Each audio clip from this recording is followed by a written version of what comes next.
जय सिया राम। जो भी व्यक्ति इस सृष्टि के नियम के बारे में जान जाता है वो हमेशा ईश्वर से कनेक्टेड रहता है, पॉजिटिव रहता है, सुखी रहता है और हमेशा धन्यवाद भाव में रहता है।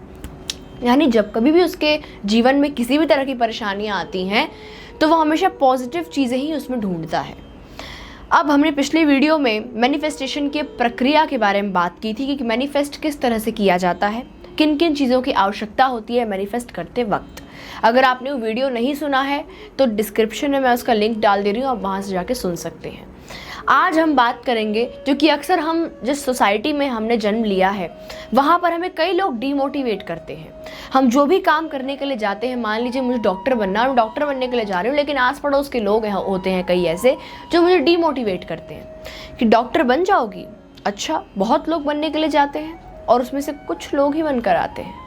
तो इस तरीके से हमें लोग डीमोटिवेट करते हैं और हमारे सबकॉन्शियस माइंड में फिर वही एक फियर बैठ जाता है, फियर ऑफ फेलियर, यानी हम कहीं फेल ना हो जाएं, कहीं हम असफलता को ना पालें। इसीलिए हमारे मन में उस तरीके का ये विचार चलते रहते हैं। लेकिन अगर हमारे मन में पूर्ण विश्वास हो, श्रद्धा हो और सकारात्मक विचार हो तो हमारे जो चीज़ें जो हम सोचते हैं, यानी हमारे जो ड्रीम्स हैं, वो वास्तविकता में बदल सकते हैं, यानी वो रियलिटी में बदल सकते हैं। यानी जो हम अपने माइंड में सोचते हैं, जो हमारे सबकॉन्शियस माइंड में चलता है, वो हमारे रियल लाइफ में भी आ सकता है, रियलिटी में भी आ सकता है। इसीलिए आज मैं आपको एक तकनीक बताने जा रही हूँ, एक टेक्निक बताने जा रही हूँ। उस टेक्निक को अगर आप फॉलो करेंगे तो आप जो भी सोच रहे हैं आप वो पा सकते हैं।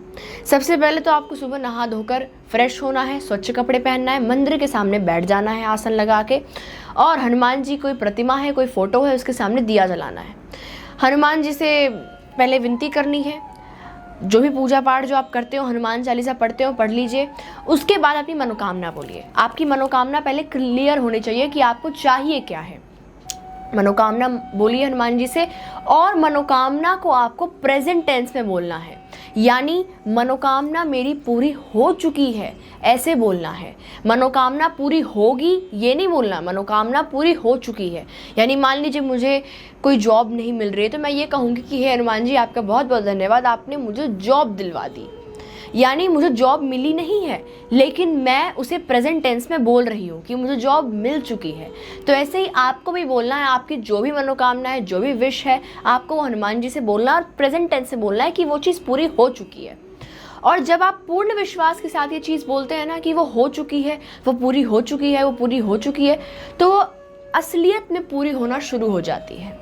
यही तकनीक अगर आप अपनाएंगे, इसी चीज़ को आप 21 टाइम्स बोलेंगे, 21 टाइम्स, 21 बार आपको ये चीज़ बोलनी है कि हे हनुमान जी, बहुत बहुत धन्यवाद आपका, आपने ये चीज़ मेरी पूरी कर दी।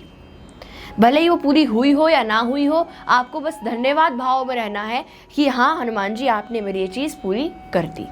उसके बाद आपको बस पूर्ण विश्वास करना है, एक महसूस करना है कि आपको खुश होना है, आपको उल्लास में रहना है, आपको जोश में रहना है कि हाँ मेरी मनोकामना सच में पूरी हो चुकी है। पूरे हर्ष के साथ बोलना है कि हाँ मेरी मनोकामना पूरी हो चुकी है। उसे महसूस करिए, अंदर ही अंदर महसूस करिए। और जब आप ये संकल्प, जब ये टेक्निक आप 21 दिनों तक कर लेते हैं, 21 डेज तक कर लेते हैं, तो आपको वो चीज़ अपने सामने दिखना शुरू हो जाएगी। लेकिन फिर जब आप ये टेक्निक को ट्राई करेंगे तो उसके बाद आपको पॉजिटिव रहना पड़ेगा। फिर ऐसा नहीं होगा कि आप उसके बाद भी नेगेटिव सोच रहे हैं, डाउट्स क्रिएट कर रहे हैं, ऐसा नहीं होना चाहिए।